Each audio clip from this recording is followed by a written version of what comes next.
अभी विधानसभा के अंदर लोग पोखरण प्रत्याशी साले मोहम्मद जी का और प्रतापपुरी जी का जिक्र करके दुष्प्रचार कर रहे हैं। 2018 में हमने सर्वधर्म को मजबूत करने के लिए और कांग्रेस पार्टी का प्रचार किया था। उस प्रचार के अंदर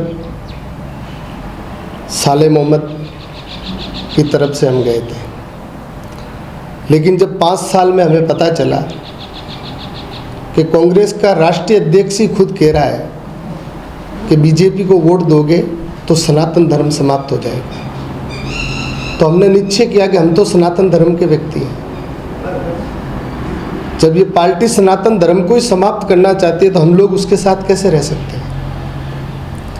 इसलिए सबसे पहले हम 1 तारीख को प्रतापपुरी जी महाराज के वहाँ गए, नामांकन रैली में नामांकन रैली को संबोधित करके आया और वहाँ की जनता को कहा मैंने कि 5 साल पहले मैंने जो गलती की थी वो गलती आप दोबारा मत करना। ये मेरी सबसे बड़ी गलती थी कि मैंने एक सनातन धर्म के संत के खिलाफ प्रचार किया था, और कांग्रेस खुद सनातन धर्म को समाप्त करने वाली पार्टी है। तो मैं ना तो कभी सनातन के खिलाफ बोला हूँ और ना मैंने कभी सनातन का विरोध किया है, और ना मैं कभी किसी स्वार्थ की दृष्टि से भारतीय जनता पार्टी का प्रचार कर रहा हूँ। मैं भारतीय जनता पार्टी का प्रचार इसलिए कर रहा हूँ कि भारत के प्रधानमंत्री नरेंद्र मोदी जी से बड़ा सनातनी इस विश्व में नहीं है। उन्होंने प्रमाण दिया कि देश को अखंडता की ओर लाने का काम उन्होंने किया। धारा 370 हटाई, हमारी भारत माँ का मुकुट उन्होंने वापस प्रदान किया। राम मंदिर बनाकर उन्होंने सनातन धर्म की नींव को मजबूत किया है। तो मोदी जी के सनातन धर्म को बढ़ाने वाले कदमों को देखते हुए हमने भारतीय जनता पार्टी का साथ देने का फैसला दिया है कि सनातन धर्म को अगर कोई मजबूत कर सकती है तो वो भारतीय जनता पार्टी है।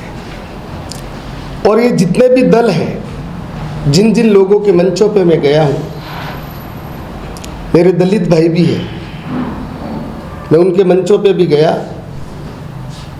लेकिन दलित भाई के मंचों पे जाने के बावजूद में भी मुझे कोई भी सनातन विरोधी नहीं लगा। सनातन विरोधी जो लगे वो सब कांग्रेसी थे और उनको मैंने छोड़ दिया है।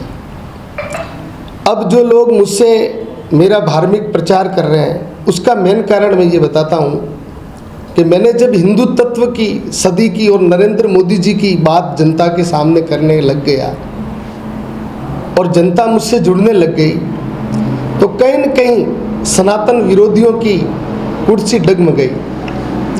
इसलिए जो भी सनातन के विरोधी हैं वो लोगों को भ्रमित करना चाहते हैं और भ्रमित कर मेरे को आगे करके कि ये खुद सनातन का विरोध करने वाले हैं, ये खुद सनातन का विरोध करने वाले हैं। मैं आपको बता सकता हूँ, मैंने देश की एकता और अखंडता और वसुधैव कुटुंबकम के लिए भाषण दिए होंगे, लेकिन मेरे मुंह से एक भी शब्द या मेरा एक भी वीडियो ये बता दे कि मैंने सनातन धर्म का विरोध किया है। मैं आपको बताना चाहता हूँ, मैंने जो भगवा पहन रखा है वो भगवा मैं उसी दिन उतार कर चला जाऊंगा। मैंने कभी भी सनातन धर्म का विरोध नहीं किया अभी तक, और मेरे अंदर राष्ट्रभक्ति कूट कूट के भरी हुई है। मैं राष्ट्र के प्रति बड़ा समर्पित हूँ, और इन लोगों ने खुद ने ही ऐसे दुष्प्रचार किए हैं। सिरोही के विधायक ने खुद विधानसभा के अंदर भगवान सारनेश्वर का राम मंदिर का मुद्दा उठाया, जो सनातन विरोधी था। अगर ऐसे बयान मेरे कोई कहीं बता दे कि भजना राम जी ने ऐसा कहा है, मैं उसी दिन मेरा ये भगवा चोला उतार दूंगा। साथियों, मैं आप प्रेस रिपोर्टर मेरे भाइयों से यही कहना चाहता हूँ कि हम सनातन के साथ हैं, और जितने भी ये दल जो राष्ट्र को नुकसान पहुंचाने वाले दल हैं, मैं उन सब दल के खिलाफ एक आवाज़ उठाना चाहता हूं कि आप कितना भी धार्मिक मेरे लिए भ्रम फैला दो, मैं जीऊँगा तो राष्ट्र के लिए और मरूंगा भी राष्ट्र के लिए। और सनातन ध्वजा जो मैंने अपने हाथ में पकड़ी है, उस ध्वजा को हिंदुओं के हर हर घर में पहुंचाऊंगा, और मैं उन सभी सनातनियों को कहूँगा कि सनातन धर्म का विरोध करने वाली पार्टी कांग्रेस है, उसको मैंने छोड़ दिया है। आपसे भी निवेदन है कि इन सनातन विरोधियों को अपने घर में मोहल्ले में आप घुसने नहीं दें। सर, यूँ कह रहा हूँ कि पिछली बार आपने 2018 में आपने भाषण दिया था कि जल नव सब में खुदा की ये देन है, और अब आप राम मंदिर को लेकर कह रहे हो कि मतलब ये जो राम मंदिर और जन्मभूमि और राम और आपको सनातन धर्म याद आ रहा है। पहले ये क्यों नहीं याद आया? मैं आपको बताता हूँ, मतलब कांग्रेस के प्रचारक थे, हमने ये बयान दिया था कि मंदिर में दाना चुगकर चिड़िया मस्जिद में पानी पीती है। वो एक सर्वधर्म को मजबूत करने वाला भाषण था, लेकिन मैंने ये कभी नहीं कहा कि रोटी देता है, कपड़ा देता है, वो जो भी कहा है, ये मेरे शब्द ही नहीं है, ये सब जोड़े हुए हैं। मैं ये कहता हूँ कि वो वीडियो की जांच कराई जाए, उसमें सत्य क्या है सब पता चल जाएगा। सोशल मीडिया के ऊपर कई वीडियो चले, कोई मेरे को बाहर का भी बताया कि ये तो वहाँ के हैं, ये तो वहाँ के हैं। मैं तो हूँ तो भारत का, मैं कहाँ का हूँ सभी लोग जानते, संत समाज जानते। मैं 1 साल की उम्र में सन्यासी बना हुआ हूँ, 1 साल की उम्र में, और अंतर्राष्ट्रीय रामसनी संप्रदाय से दीक्षित हूँ। हमारी संप्रदाय कई सेवा कार्य करती है, हमारा खुद का हॉस्पिटल है, हमारी खुद की गौशाला है, हमारे खुद के गुरुकुल है, 1600 से ज़्यादा हमारे आश्रम है भारत के अंदर। और उसके महंत जगत गुरु श्री श्री 1008 रामदयाल जी महाराज है, जो सिरोही में आए थे, इनका कार्यक्रम हुआ था। सर, इस बार आप भाजपा में, पहले आप कांग्रेस में थे, इस बार भाजपा में शामिल हुए हैं, और विशेष आप ओटाराम जी के समर्थन में आ रहे हो, तो ऐसा क्या लगाव है ओटाराम जी के समर्थन में आने का? देखिए, मेरा समर्थन नरेंद्र मोदी जी को, भारत के प्रधानमंत्री। ये सनातन की लड़ाई है। एक तरफ सनातन विरोधी है, कोई तो कहता है सनातन धर्म कोरोना है। ना जाने, मैं एक सन्यासी हूँ, मैं मेरे धर्म के बारे में कैसे कह सकता हूँ? स्टालिनिस्ट ने कहा, मल्लिकार्जुन खड़गे ने कहा। तो हम संतों को तो धर्म को बचाने वाले व्यक्ति के साथ खड़ा रहना चाहिए। नरेंद्र मोदी जी ने सनातन धर्म की ध्वजा को ओटाराम जी देवासी के हाथ में दी है। मोदी जी ने उनका चयन किया है कि मेरा प्रत्याशी कमल का फूल, मेरा प्रत्याशी ओटाराम देवासी। तो हम तो संत है, हमारा तो काम है सनातन धर्म को बचाना है। शास्त्र में कहा है, जब जब होई धर्म की हानि बाढ़ई असुर अधम अभिमानी। जब जब धर्म की हानि होगी, संतों को बाहर आना पड़ेगा। तो ये धर्म और अधर्म की लड़ाई है। तो पिछली बार आप संत हैं, पिछली बार तो फिर क्या हुआ था कि पिछली बार भी तो आप संत ही थे, जब आपने पिछली बार साले मोहम्मद को जिताने के लिए आपने प्रयास किया था, और प्रतापपुरी जी को हराने के लिए आपने वो किया था। पिछली बार ना धारा 370 हटी थी, ना राम मंदिर का फैसला आया था। धारा 370 हटी, राम मंदिर का फैसला आया, तो हमें त्रस्त हो गया कि भारत के सिंहासन पर जो बैठे हुए सनातन धर्म के सबसे बड़े रक्षक नरेंद्र भाई मोदी हैं, हमें उनका दुष्प्रचार नहीं करना चाहिए। तो जब से धारा 370 हटी, जब से राम मंदिर का फैसला आया, तब से मैंने कांग्रेस की एक सभा नहीं कही। कोई बता दे। और ना मैंने पार्टी पॉलिटिक्स में रुचि बनाई है। मैंने 2018 में कांग्रेस से टिकट मांगा था चुनाव लड़ने के लिए, मेरा नाम चला, 2023 में मैं इतना मजबूत उम्मीदवार था, राष्ट्रीय अध्यक्ष से लगा के मुख्यमंत्री तक मेरे को जानते हैं, लेकिन मैंने कांग्रेस से टिकट नहीं मांगा। क्यों नहीं मांगा?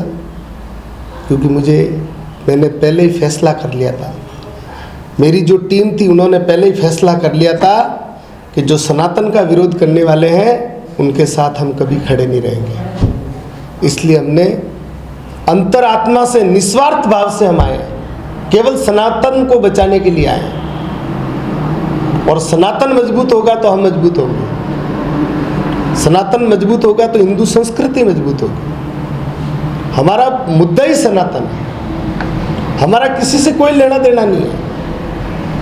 हम तो कहेंगे जो सनातन के खिलाफ रहेगा हम उसका विरोध करेंगे, और जो सनातन ध्वजा को मजबूत करेगा हम उसका सहयोग करेंगे। सर, जैसे कि आपने भी मेंशन किया कि सनातन ध्वजा को जो मजबूत करेगा उसका साथ देंगे, और आपने अपने प्रश्न के उत्तर में ये भी कहा कि कांग्रेस के पूर्व अध्यक्ष कह रहे हैं कि जो सनातन को बीजेपी को वोट देंगे वर्तमान के, जैसे कि मामले, तो कांग्रेस के पूर्व अध्यक्ष राहुल जी, मैं जो प्रश्न मेरा ये सर सुनेगा कि राहुल गांधी जो कांग्रेस के पूर्व अध्यक्ष थे, अभी केदारनाथ गए, उसके बाद शंकराचार्य के मठ में भी गए, और लगातार से वो अपने भाषणों में सनातन को मजबूत करने की प्रेरणा देते हैं। तो क्या हम ये माने, और सिरे की जनता इस तरह आपसे जानना चाह रही है, मेरी बात सुनिए, क्या हम ये माने कि जिस तरीके से आपने कहा महत्वाकांक्षी नहीं है, किसी भी राजनीतिक पद की आप महत्वाकांक्षी नहीं है, आपने ये कहा भी, तो क्या हम ये माने, सिरे की जनता आपसे बस इतना पूछना चाह रही है, क्या चुनाव के बाद किसी प्रकार से भी भजना राम जी अगर उनकी महत्वाकांक्षा पूर्ण नहीं होती है तो वापस भाजपा का या सनातन धर्मियों का साथ छोड़ के कांग्रेस के प्रेरणा में जा सकते हैं?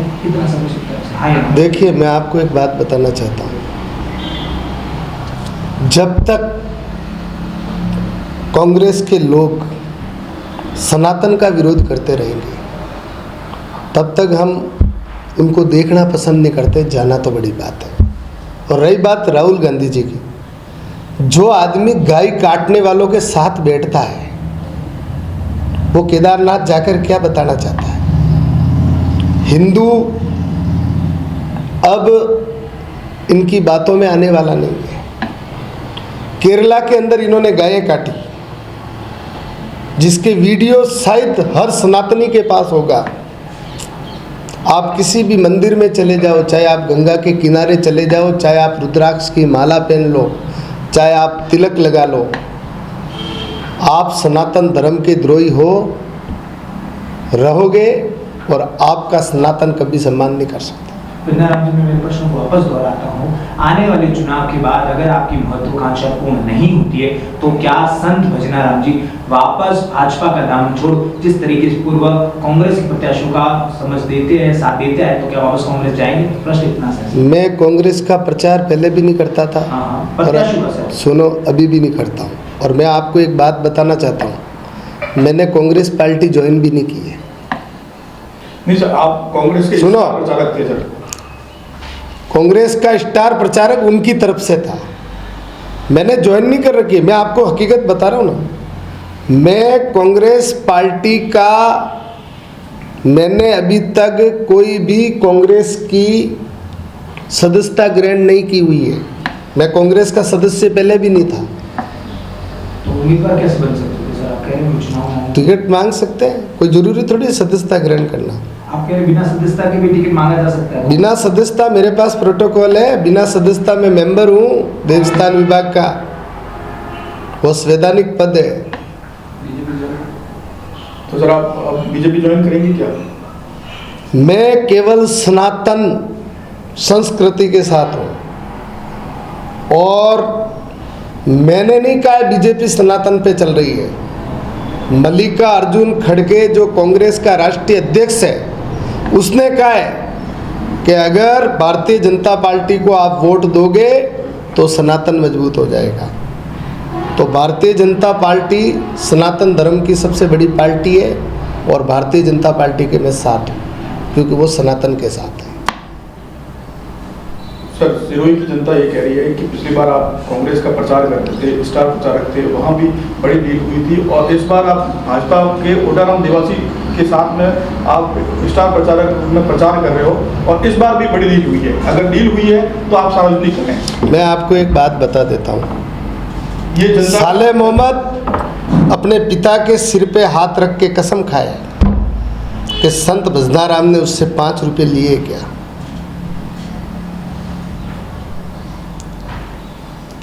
साले मोहम्मद और कांग्रेस के नेता अपने पुत्रों के ऊपर या अपने इष्ट देव के ऊपर हाथ रखकर कसम खाए कि मैंने उनसे कुछ लिया है क्या। संत भजनाराम पैसों के लिए कभी काम नहीं करता है। संत भजनाराम केवल सनातन धर्म के लिए काम करता है, और ना ओटाराम जी देवासी से कोई डील हुई है और ना कभी डील होगी, क्योंकि मुझे खरीदने वाला इस दुनिया में अभी तक नहीं है, क्योंकि मैं बिकाऊ नहीं हूँ। कोई ये कह दे कि मैं संत भजनाराम को खरीद सकता हूँ, तो मैं उनको बताना चाहता हूँ, मैं जिस संस्था और जिस संप्रदाय से आता हूँ, उस संस्था और संप्रदाय के फ्लोर्स इतने मजबूत हैं कि संत भजनाराम ने कभी जीवन में किसी से चंदा नहीं मांगा, और उसके कार्यक्रम सब होते हैं। कोई बता दे कि संत भजनाराम किसी के पास 2 रुपये लेने के लिए गया या मांगने के लिए गया, कभी नहीं गया। संत भजनाराम के पास में उसके गुरु का आशीर्वाद है, और मेरे जितने भी फ्लोर्स हैं वो मेरी आत्मा से जुड़े हुए हैं, वो हर चीज़ मुझे। तो बाबू क्या कारण रहा कि आप ओटाराम जी का प्रचार कर रहे हैं? सनातन धर्म का विरोध। मेरे दिल में एक ठेस पहुंच गई कि आप इतने बड़े हो गए कि आप भगवान सारनेसर तक चले गए। ओटाराम जी तो पिछली बार भी तो चुनाव लड़ा है, पिछली बार आप क्यों नहीं आए ओटाराम जी? तो मैंने आपको कहा ना, पिछली बार धारा 370 और राम मंदिर का फैसला नहीं आया था। इस बार धारा 370 हट गई, राम मंदिर का फैसला आ गया, मोटाराम देवासी जी के साथ है। मैं तो और भी सीटों पर जाऊंगा।